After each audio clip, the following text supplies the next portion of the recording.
राधे राधे, जय गौरी गोपाल, जय श्रीमन नारायण। आज का दिन बड़ा ही मंगलमय और पावन है। आज हम सब विघ्नहर्ता, मंगलकर्ता, बुद्धि प्रदाता प्रथम पूज्य श्री गणेश जी के जन्मोत्सव का पावन उत्सव मना रहे हैं। गणेश चतुर्थी का पर्व मना रहे हैं। गणपति जी का नाम लेते ही, उनका स्मरण करते ही मन में आनंद की अनुभूति होने लग जाती है, उत्साह और सकारात्मकता भर जाती है। आप सब गणेश जी को जानते हैं और गणेश जी को अपनी बुद्धि में, अपने मस्तिष्क में, अपने हृदय में आप सब बसाते हैं, क्योंकि शास्त्रों में कहा गया है कि स्मरण मात्र से विघ्न दूर हो जाते हैं गणेश जी के। यदि गणेश जी का स्मरण मात्र कर लिया तो व्यक्ति के सारे विघ्न दूर हो जाते हैं, इसलिए उनका नाम पड़ा विघ्नहर्ता। गणेश जी का जन्म जो प्रसंग है जन्म का, वह बड़ा अद्भुत है। पुराणों में कथा आती है कि माता पार्वती जी ने स्नान करने के लिए अपने शरीर के उबटन से एक सुंदर बालक की रचना की और उसे द्वार पर एक, देखो माता पार्वती जो है उन्होंने अपने तेज से, अपने शरीर से, अपने संकल्प शक्ति से उन्होंने वह बालक को तैयार कर दिया और वह बालक को कहा कि आप द्वार पर खड़े हो जाओ, कोई अंदर ना आने पावे। प्रहरी बनाकर खड़ा कर दिया, बालक किसी को भी भीतर जाने नहीं देता था। तभी भगवान शिव पधारे और प्रवेश करना चाहा। माँ पार्वती जी से मिलना चाह रहे हैं भगवान शंकर। उस बालक ने रोक दिया जो माँ पार्वती ने प्रकट किया था। विवाद हुआ और अंततः भगवान शंकर ने उसे, उस बालक का जो मस्तक है, काट दिया, मस्तक का छेदन कर दिया, सर धड़ से अलग कर दिया। जब माता पार्वती को यह समाचार मिला तो वह व्याकुल हो गई और भगवान शंकर से प्रार्थना करने लग गई। तब भगवान ने गजमुख बालक का मस्तक लगाकर पुनः गणेश जी को पुनर्जीवित कर दिया और कहा कि आज से तुम सबसे पहले पूजे जाओगे, तब तुम विघ्नों का हरण करने वाले और मंगल कार्य का आरंभ करने वाले देवता बनोगे। तब गणेश जी का नाम पड़ा गणपति, विघ्नहर्ता, मंगल मूर्ति, मंगल की मूर्ति है ये। गणेश जी का बड़ा मस्तक हमें सिखाता है कि विस्तृत और गहन चिंतन करो, बड़ा सोचो। बड़ी सूंड का अर्थ है सभी सूक्ष्म से सूक्ष्म बातों को पकड़ो। छोटा मुख बताता है कम बोलो और मधुर बोलो। बड़े कान कहते हैं कि सुनो अधिक, ग्रहण अधिक करो। छोटे नेत्र बताते हैं गंभीर दृष्टि रखो, सतर्क रहो। और सबसे सुंदर बात है गणेश जी का वाहन, छोटा सा मूषक। यह हमें सिखाता है कि चाहे अहंकार कितना भी हो, अहंकार कितना भी बड़ा क्यों ना हो, ईश्वर उसे विनम्र बना ही देते हैं, उस अहंकार को नष्ट कर ही देते हैं। गणेश जी का जो वाहन है चूहा, गणेश जी बुद्धि के देवता हैं और चूहा जो है वह तर्क का प्रतीक है। बुद्धि हमेशा तर्क पर सवार होती है, इसलिए गणेश जी बुद्धि के देवता और चूहा तर्क का प्रतीक है।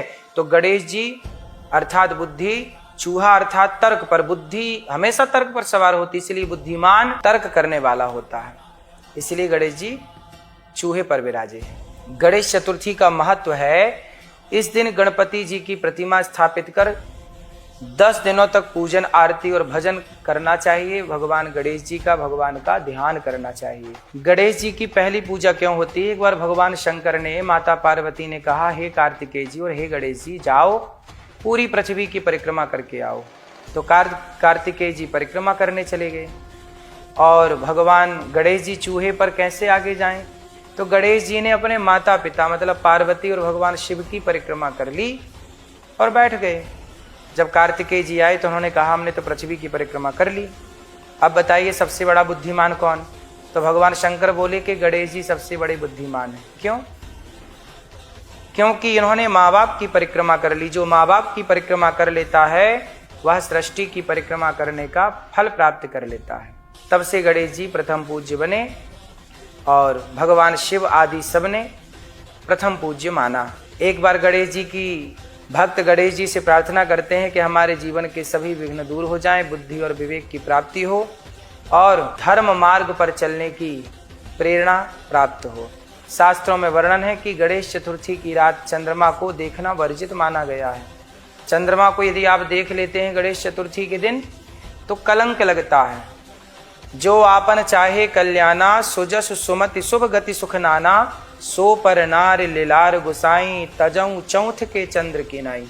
तो रामचरितमानस में भी चौथ के चंद्र की नाई, चौथ के चंद्रमा को त्यागने का वर्णन मिलता है, क्योंकि इसी दिन गणेश जी पर चंद्रमा ने उपहास किया था। चंद्रमा को श्राप क्यों दिया गणेश जी ने कि जो आज के दिन चतुर्थी के दिन तुम्हें देखेगा चंद्रमा, वो कलंकित हो जाएगा, क्योंकि गणेश जी का उपहास कर दिया ना चंद्रमा जी ने। इसलिए आज के दिन से जो व्यक्ति चांद का दर्शन करेगा वो झूठा आरोप लगेगा, कलंकित होगा, ऐसा श्राप दिया। तभी से परंपरा चली कि इस दिन चांद देखने से बचा जाए। यदि गलती से देख लिया हो तो भगवान श्री कृष्ण के दूसरे और तीसरे विवाह की कथा सुनने से यह दोष समाप्त हो जाता है। स्यमंतक मणि की कथा सुन लो, समाप्त हो जाता है ये दोष। एक बार महर्षि वेदव्यास जी ने महाभारत की जब रचना करने के लिए बैठे तो वेदव्यास जी ने सोचा कि लिखेगा कौन, हम महाभारत के इस दिव्य महान ग्रंथ को लिखवाएं किससे। तो जब लिखवाने का निश्चय किया तो उन्होंने सोचा कि इतिहास इतना बड़ा है, ये ग्रंथ महाभारत का इतना बड़ा है, इसे लिखने के लिए किसी विशेष लेखक की जरूरत है। तो कौन इसे लिखेगा? तब व्यास जी ने गणेश जी से कहा कि हे गणेश जी, आप मेरे लिए यह महाकाव्य लिख दीजिए। तो गणेश जी मान तो गए, परंतु गणेश जी ने एक शर्त रखी कि कलम जब मैं लिखूंगा तो लिखते समय एक पल के लिए भी मैं रुकूंगा नहीं, और यदि रुक गया मैं तो वहीं बंद कर दूंगा। तब वेदव्यास जी ने कहा ठीक है, आपकी शर्त मैंने मान ली, पर आप भी मेरी एक शर्त मान लीजिए कि आप बिना अर्थ समझे कोई भी श्लोक नहीं लिखेंगे। इसलिए जहां वेदव्यास जी ठहरना चाहते थे, कुछ सोचना चाहते थे, तो एक कठिन श्लोक दे देते थे गणेश जी को, ताकि वो सोचने में उनको टाइम लग जाए और ये अपना सोच लें। तो गणेश जी हर श्लोक को समझ के उसका अर्थ समझ के लिखते थे। फिर क्या था, व्यास जी जब थोड़ा चाहते कि श्लोक थोड़ा और सोच लूं और कुछ अच्छा कर लूं, तो वो कठिन श्लोक बोल देते और गणेश जी उसका अर्थ करने में थोड़ा टाइम लगा लेते। इतने में महाभारत, इस तरह से महाभारत पूरा हुआ। तो वेदव्यास जी कहते गए, गणपति बप्पा महाभारत को लिखते गए। तो संदेश बच्चों के लिए है कि धैर्य से, बुद्धि से कोई भी बड़ा काम किया जा सकता है।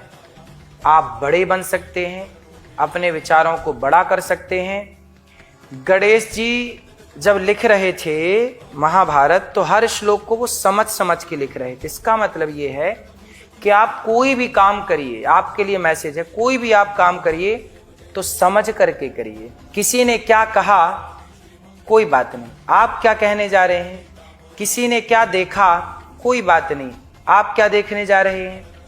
इसलिए कोई क्या कर रहा है इससे आपको फर्क नहीं पड़ना चाहिए, आप क्या कर रहे हैं। इसलिए आप समझ करके करें, देख करके करें कि जो आप कर रहे हैं वो सही है या गलत है। रावण इतना बुद्धिमान था, परंतु उसकी बहन शूर्पणखा बोली कि सीता बहुत सुंदर है, चुरा लाओ। रावण गया, चुरा के ले आया। क्या रावण जैसे विद्वान को ये शोभा देता है कि बहन की उसने ये बात मान ली, पराई स्त्री को चुरा लाया। कम से कम विचार तो करता कि मेरी बहन नाक कटवा के आई है तो पहले ये तो देखता कि बहन तुम वहां गई क्यों थी नाक कटाने। एक बार अपनी बहन की भी, शूर्पणखा की भी तो गलती देखता रावण। उसने विचार नहीं किया, जबकि गणेश जी लिखते समय क्या कर रहे हैं, विचार कर रहे हैं, इसका अर्थ समझ रहे हैं। समाज की कोई भी बात हो उस पर विचार तो करिए, वो आपके लिए कितनी सही है। अब जैसे आपके दोस्तों ने कह दिया कि यार शराब पी लेते हैं, चलो एक बार विचार तो करिए कि शराब पीने से कितनों का भला हुआ, तुम्हारा क्या भला होगा। इसलिए कोई भी काम बिना विचारे जो करें सो पाछे पछताएं, काम बिगाड़ें आपनो जग में होत हंसाएं। इसलिए कोई भी कार्य करिए विचार करके करिए, बिना विचारे कोई भी कार्य मत करिए, उलझन बड़ी होगी। परेशानी बड़ी होगी। इसलिए आप अच्छे सच्चे रास्ते पर चल रहे हैं तो जरूर विचार करिए। गणेश जी हमें सिखाते हैं जीवन में हर कार्य की शुरुआत ईश्वर का स्मरण करके करें। कोई भी कार्य करें तो परमात्मा का स्मरण करें। कठिनाई आए तो धैर्य और विवेक से उसका समाधान करें। और सबसे बड़ी बात है अहंकार को त्याग कर विनम्रता को अपनाएं। तो आइए इस पावन पर्व पर हम सब मिलकर के प्रार्थना करें कि हे गणपति बप्पा, हमारे जीवन से सभी विघ्न दूर करो, सद्बुद्धि दो और समाज में धर्म सेवा व प्रेम की ज्योति जलाए रखो। गणपति बप्पा मोरया, मंगल मूर्ति मोरया। आप सबको गणेश चतुर्थी की बहुत बहुत शुभकामनाएं। भगवान गणेश जी सदा आप पर और आपके परिवार पर कृपा करुणा बनाए रखें और बरसाते रहें। यही ईश्वर से मंगल कामना है कि आप सुखी स्वस्थ रहें। और गणेश जी बहुत कुछ सिखाते हैं।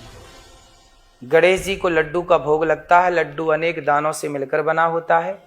जैसे कई दाने इकट्ठे हो जाते हैं, ऐसे हम सभी सनातनियों को संगठित रहना चाहिए, लड्डू की तरह एक होकर रहना चाहिए। और जैसे लड्डू मीठा होता है, हम सनातनियों को आपस में संबंध मीठे रखने चाहिए, मिठास हो रिश्तों में, और हम सभी सनातनी संगठित रहें। जय श्रीमन्नारायण, जय श्री कृष्णा, राधे राधे। संगठित रहिएगा, यही गणेश जी का ये पावन त्योहार हमें समझाता है। जय श्री कृष्ण।